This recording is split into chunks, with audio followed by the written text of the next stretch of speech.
সবাই কেমন আছেন? তো গ্রামের পথ মানে কিন্তু অনেক কাদা।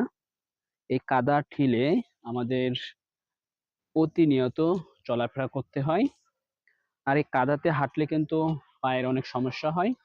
আর চারিপাশে হাঁস-মুরগি, রাজহাঁসের ডাক। আসলে এক কথায় অসাধারণ আবার একটু কষ্টেরও। তারপরেও কিন্তু আমাদের হাঁটতে হবে, চলতে হবে। কারণ জীবিকার তাগিদে আমাদের প্রতিনিয়ত আমাদের এই পথ দিয়ে হাঁটতে হবে। আর আমাদের কাজগুলা শেষ করতে হবে। তো বন্ধুরা, গ্রাম যেমন ফ্রেশ হাওয়া, ফ্রেশ খাবার, তার পাশাপাশি একটু শহর থেকে গ্রামে কষ্টও অনেক বেশি। কারণ এখানে প্রতিনিয়ত এই প্রকৃতির সাথে যুদ্ধ করতে হয়, যুদ্ধ করে আমাদের বাঁচতে হয়।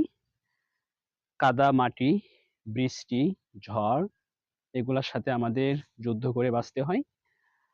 তো বন্ধুরা, আমি আপনাদেরকে দেখাবো আমাদের এই রাস্তায়, এই গলিপথে কি পরিমাণ কাদা। তো বন্ধুরা দেখেন এখানে কি পরিমাণ কাদা। আমার কিন্তু পার উপরে কাদা। আর এই কাদাতে বন্ধুরা এই কাদায় হাঁটলে কিন্তু পার অনেক ক্ষতি হয়, কনুকো হয়। এজন্য সবচেয়ে ভালো আমরা যদি আমাদের গামবুট জুতো ইউজ করি তাহলে কিন্তু পাটা সেফ থাকবে। তো বন্ধুরা গ্রামের রাস্তা মানেই কষ্টের জায়গা। তো এখানে আমাদের পরিকল্পিতভাবে সুন্দরভাবে সেফটি নিয়ে আমাদের চলাফেরা করতে হবে।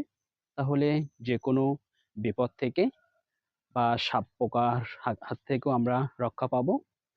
তো বন্ধুরা আমি কিন্তু হাঁটতে, হাঁটতে আমাদের এই যে ছোট্ট একটা গলিপথ, এই হলুদ বাগানের পাশে চলে আসলাম। আর এখানে কিন্তু সন্ধ্যার পরেও আমার মাঝে মধ্যে হাঁটতে হয়। অনেক সময় আমার সন্ধ্যার আগে কাজ শেষ হয় না, তখন আমার ক্ষেত থেকে ঘাস নিয়ে আসতে হয়। তখন একটু রিস্ক থাকে যে এর ভিতরে কোনো সাপ পোকা অথবা কোনো আ হিংস্র পশু আছে কিনা এখানে। তো বন্ধুরা সবচেয়ে ভালো আমাদের যে পথ, সে পথটা ক্লিয়ার রাখা এবং পরিকল্পিতভাবে আমরা যদি সুন্দরভাবে রাস্তাটা পাকা করে দেই, তাহলে কিন্তু এই অসুবিধাগুলা হয় না। তো আমরা চেষ্টা করব আস্তে, আস্তে আমাদের সাধ্যমতো আমরা অল্প, অল্প করে আমাদের আশেপাশের পরিবেশটা, আমাদের চলাফেরার পরিবেশটা সুন্দর রাখবো, সুন্দর করব। তাহলে একসময় দেখবেন